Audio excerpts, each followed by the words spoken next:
గంగమ్మ జాతరలో పొట్టేళ్ల తలకాయలు కోసినట్టు రప్ప నరికేస్తాం. రప్ప నరికేస్తాం.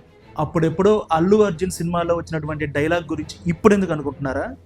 ఇప్పుడు మాజీ సీఎం జగన్మోహన్ రెడ్డి దీన్ని ట్రెండింగ్ చేశారు. నిన్న పల్నాడులో జరిగినటువంటి జగన్మోహన్ రెడ్డి పర్యటనలో కొన్ని ఫ్లెక్సీల మీద ఈ డైలాగ్ చూసాము. ఇవాళ ఆయన నోటి వెంట చెప్పడం కూడా విన్నాం. ఆయన చెప్పిన డైలాగులు ఆయన హార్డ్ కోర్ అభిమానులకు, ఆ పార్టీ కార్యకర్తలకు ఊపునిస్తాయేమో కానీ మామూలు జనాలు మాత్రం ఇవి జగన్ స్థాయికి తగనివి అంటున్నారు. కొంతమంది వైసీపీ కార్యకర్తలు కూడా ఇక మీరు మారరా జగన్ సార్ అంటూ ప్రశ్నించడం కనిపించింది. నేను మీ నగేష్ జీవి, వెల్కమ్ టు ఏబీపీ దేశం.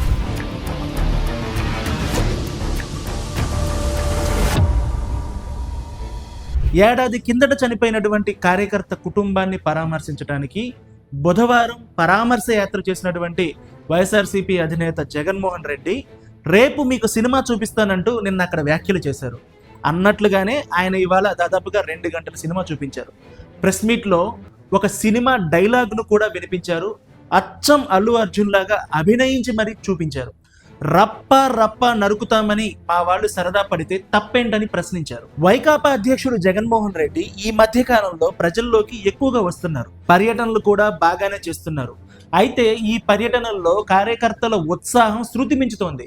పెద్ద సంఖ్యలో ఆయన్ను చూడడానికి వస్తున్నటువంటి కార్యకర్తలు, అభిమానులు కొంత ఆవేశాన్ని కూడా ప్రదర్శిస్తున్నారు. జగన్మోహన్ రెడ్డి ఈ మధ్యకాలంలో చేసినటువంటి తెనాలి, పొదిలి పర్యటనల్లో అలాగే జరిగింది.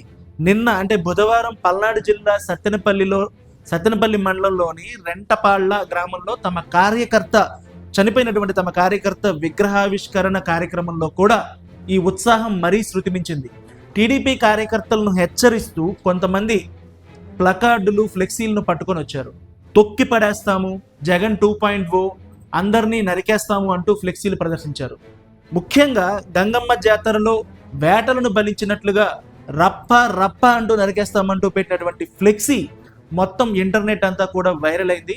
ఆ ఫ్లెక్సీని పట్టుకున్నటువంటి వ్యక్తి, ఆ యువకుడి పేరు రవితేజ. ఆయన్ని పోలీసులు అరెస్ట్ చేశారు. తన పర్యటన సందర్భంగా కార్యకర్తలపై కేసు నమోదు చేయడంపై జగన్మోహన్ రెడ్డి తీవ్ర ఆగ్రహం వ్యక్తం చేశారు.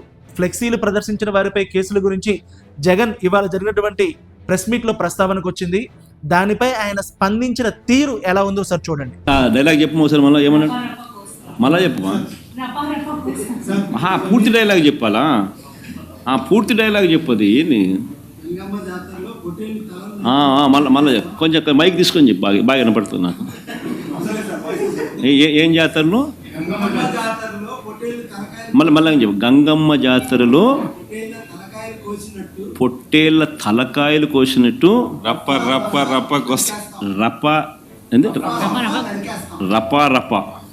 రప్ప నరికేస్తాం. అదే పోస్టరా? అదే సినిమా డైలాగ్ అనుకుంటా స్వామి. యా cinema dialogue? Pushpa 2 sir. Pushpa cinema dialogue అది. మరి నువ్వే చెప్తున్నావు స్వామి. అంటే ఇప్పుడు పుష్ప సినిమా డైలాగులు పెట్టినా కూడా తప్పేనా? అసలు డెమోక్రసీలో ఉన్నామా, డెమోక్రసీలో లేమా స్వామి మనం? ఇది నాకు అర్థం కాదా? అంటే పుష్ప సినిమా డైలాగులు పెట్టినా తప్పే, పుష్ప ఫోటోలు పెట్టినా తప్పే, గడ్డమిట్టనే తప్పే. ఏంది స్వామి ఇది? ఏ ప్రపంచంలో ఉన్నాము? ఇదంతా డెమోక్రసీలో ఉన్నామా, డెమోక్రసీలో లేమా? టీడీపీ సింపథైజర్ కూడా చంద్రబాబు నాయుడు మీద కోపంతో మారినాడు అని చెప్పి సంతోషపడ్డాం. మారి టీడీపీని రప్ప కోసేస్తానని కూడా అంటున్నాడని కూడా సంతోషపడ్డాం. ఈ వీడియో చూశారు కదా. ఈ మొత్తం విషయాన్ని చూస్తే దీనిపై ఎలా రియాక్ట్ అవ్వాలో జగన్మోహన్ రెడ్డి ముందుగానే ప్రిపేర్ అయినట్లుగా కనిపిస్తుంది. ఎందుకంటే ఫ్లెక్సీలో ఉన్నటువంటి డైలాగులను జర్నలిస్టులతో బిగ్గరగా అనిపించడమే కాకుండా ఆయన పదం మొత్తం కలిపి పలికి పలుమార్లు దాన్ని ప్రస్తావించారు. అదొక సినిమా డైలాగ్ అని, అలా అంటే తప్పేంటి అని జగన్మోహన్ రెడ్డి అంటున్నారు. జగన్ గారు, మీకు ప్రత్యక్ష రాజకీయాల్లో 16 ఏళ్ల అనుభవం ఉంది. 5 ఏళ్లు ముఖ్యమంత్రిగాను, 5 ఏళ్లు ప్రతిపక్ష నేతగాను ఉన్నారు. ఒక పెద్ద రాజకీయ పార్టీకి అధినేతగా కూడా ఉన్నారు. ఆ పార్టీకి నేతృత్వం వహిస్తున్నారు. కార్యకర్తల్లో ఉత్సాహం ఉండడం సహజమే. వాళ్ళని ఉత్తేజితులను చేయడానికి మీరింకేదైనా మాట్లాడడం కూడా సహజమే. కానీ ఇలా హింసాత్మక ఘటనలు ప్రేరేపించేలా ఓ కార్యకర్త చేసినటువంటి పనిని ఓ సినిమా డైలాగుతో వత్తాసు పలకడం ఏమైనా సమంజసంగా ఉందా? అదొక సినిమా డైలాగ్ అని సింపుల్గా తీసేసే విషయమా? అసలు మీరు కార్యకర్తలను కంట్రోల్ చేస్తున్నారా, రెచ్చగొడుతున్నారా అర్థం కావట్లేదు. ఎందుకంటే కార్యకర్తలు దూకుడును జగన్మోహన్ రెడ్డి సమర్థిస్తున్నారా లేక రెచ్చగొడుతున్నారా అనేటువంటి అనుమానాలు అనేక సందర్భాల్లో కలుగుతున్నాయి. ఆయన వైఖరిని చూసిన తర్వాతే వాళ్ళు మరింతగా రెచ్చిపోతున్నట్లుగా కనిపిస్తోంది. కార్యకర్తలను కాపాడుకోవడానికి వాళ్ళ అరెస్టులను తప్పట్టొచ్చు, లేదా వాళ్ళని అరెస్ట్ చేసినటువంటి విధానాలను ఖండించవచ్చు, ఇవన్నీ జరగవచ్చు. కానీ ఇలాంటి రెచ్చగొట్టే వ్యాఖ్యలు, హింసాత్మకమైనటువంటి వ్యాఖ్యలు చేయడాన్ని బహిరంగంగా సమర్థించడం ఎంతవరకు సబబు?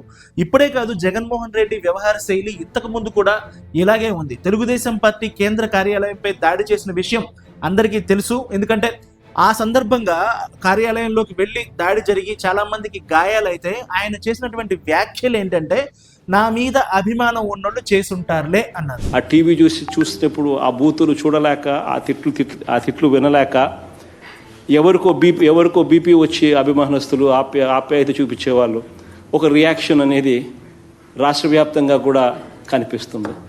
తెనాలి ఘటన విషయంలో కూడా, తెనాలిలో ఈ మధ్య పర్యటన చేశారు. ఆ ఘటన విషయంలో వైఎస్ఆర్సీపీ రాజకీయంగా ఓ స్టాండ్ తీసుకుని ఉండొచ్చు, ఆ విషయంలో పోలీసులు తప్పు కూడా ఉండొచ్చు. కానీ ఆ మొత్తం వ్యవహారాన్ని ప్రొజెక్ట్ చేసిన తీరు, ఆయన పర్యటన జరిగిన తీరును చూస్తే జగన్మోహన్ రెడ్డి పర్యటనకు సంపూర్ణ సర్వామోదం లభించలేదు. తెనాలి యువకులపై రౌడీ షీట్లు ఉండడం, అలాగే వాళ్ళు చేసిన పనులేంటి అనేది సోషల్ మీడియాలో కొన్ని వీడియోలు వైరల్ అవ్వడం, ఇలాంటి బ్యాక్గ్రౌండ్ ఉండటంతో రౌడీ షీటర్లకు, గంజాయి బ్యాచ్కు జగన్మోహన్ రెడ్డి వత్తాసు పలుకుతున్నారు, మద్దతిస్తున్నారు అన్నట్లుగా ఈ వ్యవహారం మొత్తం జనాల్లోకి వెళ్ళింది. దానిపైన ఎక్కువగా కామెంట్లు వచ్చాయి. జగన్ ఒక్కరే అలా వ్యవహరిస్తున్నారా, మిగిలిన రాజకీయ నాయకులందరూ శుద్ధమైన రాజకీయాలు చేస్తున్నారా అంటే కాదు. కానీ ప్రతి దానికి ఒక లిమిట్ ఉంటుంది. ముఖ్యంగా నేను ఎవరిని సమర్థించడం లేదు, కానీ చంద్రబాబు నాయుడు, లోకేష్ కూడా చాలా సందర్భాల్లో పలుమార్లు ఓవర్ ది బోర్డు వెళ్ళినటువంటి సంఘటనలు ఉన్నాయి. అలాగే కిందటి ఎలక్షన్లకు ముందు లోకేష్ పోలీసులను ఉద్దేశించి చేసినటువంటి ప్రసంగాలు కొంచెం బెదిరింపు ధోరణిలోనే సాగాయి. అయితే ఇలాగా బహిరంగంగా ఒక హింసాత్మక ఘటన గురించి సమర్థించేలాగైతే లేదు. అలాగే చాలా సందర్భాల్లో పోలీసుల విషయంపై ఆయన చేసినటువంటి ప్రసంగాలపై విమర్శలు రావడంతో తప్పు చేసినటువంటి పోలీసులపైనే చట్టపరంగా ముందుకెళ్తామని ఆయన వివరణించారు. అలాగే కొన్ని పర్యటనలో, జగన్మోహన్ రెడ్డి చేసినటువంటి కొన్ని పర్యటనలో కూడా పోలీసులపై చాలా తీవ్రమైనటువంటి వ్యాఖ్యలు చేశారు. ఒకానొక దశలో అయితే గుడ్డలోడు తీసి కొట్టిస్తామంటూ కూడా కామెంట్లు చేశారు. కానీ ఆ తర్వాత జగన్మోహన్ రెడ్డి కూడా కాస్త తగ్గి, పోలీసులందరూ అలా కాదు, తప్పు చేసిన పోలీసుల గురించే మాట్లాడుతున్నా అంటూ సవరించుకున్నారు. ఏమైనా కానీ జగన్ సమర్థన ఏ విధంగా అయినా ఉండొచ్చు, కానీ ఆయన సమర్థన విషయంలో, ఇవాళ చేసినటువంటి వ్యాఖ్యల విషయంలో మాత్రం అంత సానుకూలత అయితే రావడం లేదు.